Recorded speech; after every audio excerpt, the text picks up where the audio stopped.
नमस्कार, news track के Y factor में आपका स्वागत है। मैं हूं योगेश मिश्र। जय शिव शंकर, जय गंगाधर करुणाकर करतार हरे, जय कैलाशी, जय अविनाशी, सुख राशि सुख सार हरे, जय शशिशेखर, जय डमरूधर, जय जय प्रेमागार हरे, जय त्रिपुरारी, जय मधारी, अमित अनंत अपार हरे, निर्गुण जय जय सगुण अनामय निराकार साकार हरे, पार्वती पति हर हर शंभो पाहि पाहि दातार हरे। अगर कार्ल मार्क्स ने औघड़ राख रचाए, बाघ चर्मधारी, अर्धनग्न, शमशानवासी, अनासक्ता वैरागी महादेव की केवल फोटो देख ली होती तो कभी नहीं लिखते कि आस्था या अकीदा आम जन का अफीम है। करोड़ों के परम आराध्य, लोक वल्लभ, शिव कालातीत, कल्याण कल्पांतकारी तो हैं ही, वे अवघड़ दानी भी हैं। कनक महामणियों से भूषित शंकर सही मायने में समतावादी हैं।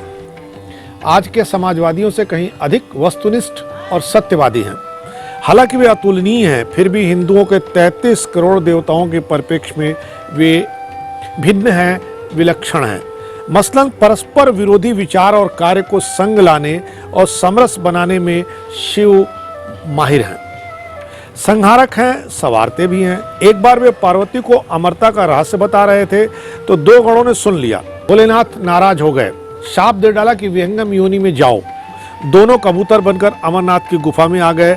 आज भी दिखते हैं। कामदेव का किस्सा तो सर्वविदित है ही, मगर रति के आंसू से पिघलकर पति को प्रद्युम्न के रूप में शंकर ने जीवन दान दिया, पुष्पों में बसा दिया। सांप आया शरण में, गरुड़ से आतंकित होकर के उसे गले में चिपटा लिया, और जब भी विष्णु मिलने आए तो दिखा दिया कि शरणागत पूर्णतया महफूज है। बाबा भोले इतने हैं कि जिससे खुश हुए उसे ऊंचा कर दिया। आशुतोष कहलाते हैं, शीघ्र प्रसन्न हो जाने वाले। भस्मासुर की कहानी याद कीजिए। अगर विष्णु बचाने के लिए प्रकट नहीं होते तो बाबा बम शंकर हो जाते। अब लौटें उस मार्क्सवादी परिभाषा पर कि क्या शिव सर्वहारा के अधिक प्रिय हैं, गांजा भांग जिनका आहार हो, भूत प्रेत जिसके संगी साथी हो, तन ढकने के पर्याप्त परिधान भी न हो, ऐसे व्यक्ति को कौन सरमाएदार कहेगा। राजमहल की जगह शमशान, सिंहासन के बजाय बैल, सर पर न किरीट न आभूषण, बस भभूत और सुखी लटें जटाएं। शिव गरीब नवाज हैं। जोड़कर देखिए लीला पुरुषोत्तम द्वारिकाधीश वसुदेव श्री कृष्ण के पीताम्बर को, मर्यादा पुरुषोत्तम अवधपति दशरथ नंदन राम के रत्न जड़ित वस्त्रों को, और प्रचंड प्रगल्भ शिव के बाघंबर से।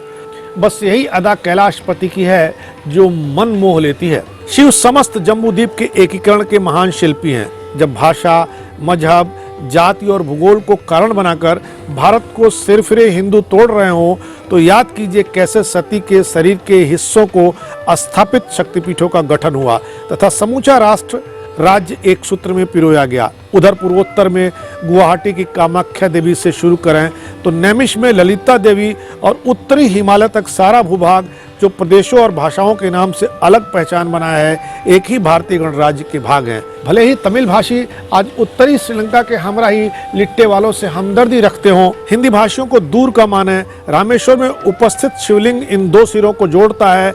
आज के राजनेता दावा करें, दम्भ दिखाएं, मगर सत्यता यह है कि अयोध्या के राम ने सागर तट पर शिव को स्थापित करके भारत की सीमा निश्चित कर दी। रेत का शिवलिंग बनाकर राम ने उसमें प्राण प्रतिष्ठा हेतु उस युग के महानतम शिव भक्त लंकापति दशानन रावण को आमंत्रित किया। रावण द्विजश्रेष्ठ था, मगर पुत्र मेघनाथ ने पिता को मना किया कि वे शत्रु खेमे में न जाएं, प्राणहानि की आशंका है। पर रावण ने कहा कि अंतर्राष्ट्रीय कानूनों और युद्ध के नियमों के तहत निहत्थे पर वार नहीं किया जाता है। रामेश्वर का महज धार्मिक महत्व नहीं है, कूटनीतिक और मनोवैज्ञानिक भी है। 5 सदियों पूर्व गोस्वामी तुलसीदास ने लिखा, जो रामेश्वर दरस करिहं ते तनु तजमन लोक सिधारहि। इतना बड़ा आकर्षण है कि गंगा जल को रामेश्वर में अर्पित करें तो मोक्ष मिलता है। अतः निर्लोभी और विरक्त हिंदू भी दक्षिण की यात्रा करना चाहेगा। गोस्वामी जी की एक काव्य में पंक्ति ने राष्ट्रीय एकीकरण और शैव वैष्णव इतना गजब कार्य डाला जिसे आज तक कोई नहीं कर पाया।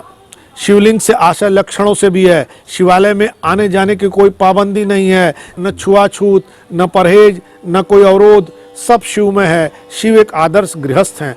पार्वती ने कठिन तपस्या से उन्हें पाया, संपूर्ण प्यार भी हासिल किया। केवल एक पत्नी व्रती हैं शिव। उनके केवल 2 पुत्र हैं। बड़ा नियोजित सीमित कुटुंब है। यशोदानंदन की 3 पत्नियां और राधा तथा हजारों गोपिकाएं अलग से सखा थीं। अयोध्यापति ने तो धोबी के प्रलाप के आधार पर ही महारानी को निर्वासित कर दिया था। नारी को सर्वाधिक महत्व शिव ने दिया है, जब पार्वती को अपने बदन में ही आधी जगह दे दी, खुद अर्धनारीश्वर कहलाए। लेकिन एक शिकायत शिव से उनके पुत्र कार्तिकेय ने की। जब वर्चस्व और स्नेह का मसला उठा, शिव ने कहा कि पृथ्वीलोक की जो परिक्रमा पहले करेगा उसे परितोष मिलेगा। बेचारे कार्तिकेय स्पर्धा के नियम मानकर अपने पक्षी पर निकल चले। उधर मूषक पर सवार स्थूलकाय गणेश ने शिव पार्वती की परिक्रमा कर तर्क के आधार पर अनुज को हरा दिया। शायद गणेश के प्रति पिता शिव की अधिक सहानुभूति थी। आखिर माता की आज्ञा पालन करने के अंजाम में उसका सर काट डाला गया। हाथी का सर लगाना उस दौर की पहली अवयव निरूपण पद्धति थी। शिव प्रकृति के, पर्यावरण के रक्षक हैं, उसे संवारने वाले हैं। किसान का साथी बैल है, नंदी इनका प्रतीक है। पंचभूत को शिव ने अपनाया। क्षिति, जल, पावक, गगन, समीरा, ये तत्व हैं जिनमें संतुलन बिगाड़कर आज के लोगों ने प्रदूषण, विकिरणता और ओजोन परत की हानि कर दी। यदि सब सच्चे शिव भक्त हो जाएं तो फिर पंच तत्वों में सम्यक रूप आ जाए। भले ही अलगाववादी आज कश्मीर को भारत से काटने की साजिश कर रहे हों, वे इस ऐतिहासिक तथ्य को नजरअंदाज नहीं कर सकते। शैव मत कभी हिमालयी वादियों में लोक धर्म हुआ करता था। जब शिव यात्रा पर निकले तो नंदी को पहलगाम में, अपने अर्धचंद्र को चंदनवाड़ी में और सर्प को शेषनाथ में छोड़ आए। अमरनाथ यात्री इन्हीं तीनों पड़ावों से होकर के गुजरते हैं। शिव कला के सृजन करता है। तांडव नृत्य द्वारा नई विधा को जन्म दिया। नटराज कहलाए। डमरू बजाकर संगीत को पैदा किया। इतने कलावंत है कि हर कुमारी शिवोपासना करती है और इच्छा करती है कि शिव जैसा उसका वर मिले। जनक नंदिनी ने ऐसा ही किया था तो राम मिल गए। एक चर्चा अक्सर होती है, अन्य देवताओं का जन्मोत्सव मनाया जाता है, लेकिन शिव का विवाह। शिव दर्शाना चाहते हैं कि सृजन और निधन शाश्वत नियम है, उन्हें कभी भी विस्मृत नहीं करना चाहिए। कृष्ण ने अगहन चुना, मगर शिव ने श्रावण मास पसंद किया, क्योंकि तब तक सारी धरा हरित हो जाती है। सिद्ध कर दिया कि जल ही जीवन है। हिंदी में एक मुहावरा बन गया है, शिव की बारात चली। उबड़ खाबड़ जनों को बटोरकर भोलेनाथ पार्वती को ब्याहने चले थे, लेकिन शुभ कामना का भी उद्बोधन है। शिवस्तु पंथा सब कुशल क्षेम रहे। श्रद्धालु जन 12 ज्योतिर्लिंग की पूजा करते हैं। इसमें आज के सार्वभौमिक लोकतांत्रिक गणराज्य की दृष्टि से सोमनाथ सर्वाधिक गौरतलब है। वह इस्लामी साम्राज्यवादियों के हमले का शिकार रहा है। अंग्रेजों के भाग जाने के बाद सरदार वल्लभ भाई पटेल ने पहला काम कराया, सोमनाथ का पुनर्निर्माण। तब विवाद चला कि सेकुलर भारत में क्या मंदिर का पुनर्निर्माण कराने में सरकारी मंत्री का योगदान हो। जवाहरलाल नेहरू चाहते थे कि सोमनाथ के निर्माण कार्य से सरकारी तंत्र दूर रहे, पर सरदार पटेल ने साफ साफ जवाब दिया कि यह मंदिर विदेशी आक्रमणकर्ताओं का शिकार रहा है।